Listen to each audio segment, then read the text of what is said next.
غیر محرم سے اپنے حسن و جمال کی تعریفیں سنی ہوں تو قیامت کے دن سب لوگ لعنتیں بھیجیں گے۔ نمبر 24، غیر محرم سے مل کر سلام کرنے والے پر قیامت کے دن اللہ تبارک و تعالی لعنت فرمائے گا۔ نمبر 25، غیر محرم کے جسم کے بوسے لیے تو قیامت کے دن سانپ پورے جسم کو ڈسیں گے۔ نمبر 26، غیر محرم سے زنا کے وقت انگ سے مزہ پایا تو قیامت کے دن اس کے انگ کو بچھو کاٹیں گے۔ نمبر 27، غیر محرم کے جسم پر اختیار پایا تو قیامت کے دن غیر محرم کے شوہر کو اللہ تبارک و تعالی زانی شخص کی نیکیوں پر اختیار دے گا۔ نمبر 28، غیر محرم کے جسم پر سواری کی تو قیامت کے دن غیر محرم کے شوہر کے گناہ اس کے سر پر سوار ہو جائیں گے۔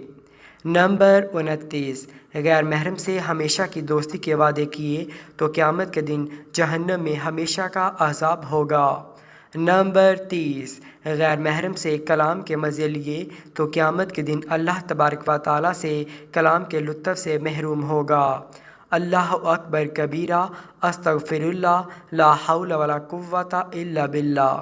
محترم ناظرین، زنا کو اسلام میں گناہ کبیرہ یعنی بہت ہی بڑا گناہ شمار کیا گیا ہے، اور اسلام میں ایسا گناہ کرنے والے کے لیے اللہ تبارک و تعالیٰ نے اس دنیا میں بھی سزا رکھی ہے اور مرنے کے بعد بھی اس کی سخت سزا دی جائے گی۔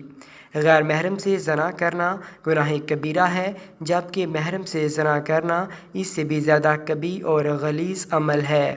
زنا کی سزا رجم ہے اگر شادی شدہ ہے، اور غیر شادی شدہ ہے تو 100 کوڑے ہیں، مگر آج کل اس کی حدود کا نفاذ نہیں، جس کے سبب یہ گناہ اس معاشرے میں تیزی سے پھیل رہا ہے، اور زنا میں مبتلا لوگوں کا رزق اللہ تبارک و تعالی ختم کر دیتا ہے اور انہیں اس دنیا میں بھی ذلیل و رسوا کر دیتا ہے، اور آخرت میں بھی ذلت والا عذاب ہے۔ جب تک ایک زنا کار شخص اپنے زنا کی شرعی سزا نہیں پا لیتا تب تک وہ پاک صاف نہیں ہوتا۔ ایسے شخص کو صدقے دل سے توبہ و استغفار کرنی چاہیے، ایسے کہ جس سے اللہ تبارک و تعالی راضی ہو جائے۔ ایسے شخص اگر اپنے گناہ پر نادام ہو کر توبہ کر لیں اور آئندہ ایسے گناہ نہ کرنے کا پکا سچا عہد کر لیں تو اللہ تبارک و تعالی بے حد غفور و رحیم ہے۔ محترم ناظرین، جان لیجئے کہ زنا جیسے گناہ کبیرہ کے بارے میں پیارے نبی حضرت محمد صلی اللہ علیہ وآلہ وسلم نے فرمایا، مومن ہوتے ہوئے تو کوئی شخص زنا کر ہی نہیں سکتا۔ اللہ تبارک و تعالیٰ قرآن پاک میں ارشاد فرماتا ہے، اور زنا کے قریب بھی نہ جاؤ، یہ بے حیائی اور برا راستہ ہے۔ نبی کریم صلی اللہ علیہ وآلہ وسلم نے فرمایا، اگر زنا کرنے والے شادی شدہ ہوں تو کھلے میدان میں پتھر مار مار کر مار ڈالا جائے، اور اگر کنوارے ہوں تو 100 کوڑے مارے جائیں۔ آج کے دور میں دیکھنے میں آتا ہے کہ اس گناہ کبیرہ میں بہت سے لوگ مبتلا ہیں، خاص طور سے جب بازار وغیرہ میں لوگ خریداری کے لیے جاتے ہیں تو کسی کا ہاتھ کس کو لگ جاتا ہے، کہاں لگ جاتا ہے، کچھ معلوم نہیں، اور پھر لڑکا ہو یا لڑکی اس گناہ کو کرنے کے بعد اپنے دوستوں کو بڑے فخر کے ساتھ بتاتے ہیں اور بڑی شان کے ساتھ سناتے ہیں، بلکہ ان کو بھی یہ راستہ اختیار کرنے کی ترغیب دیتے ہیں۔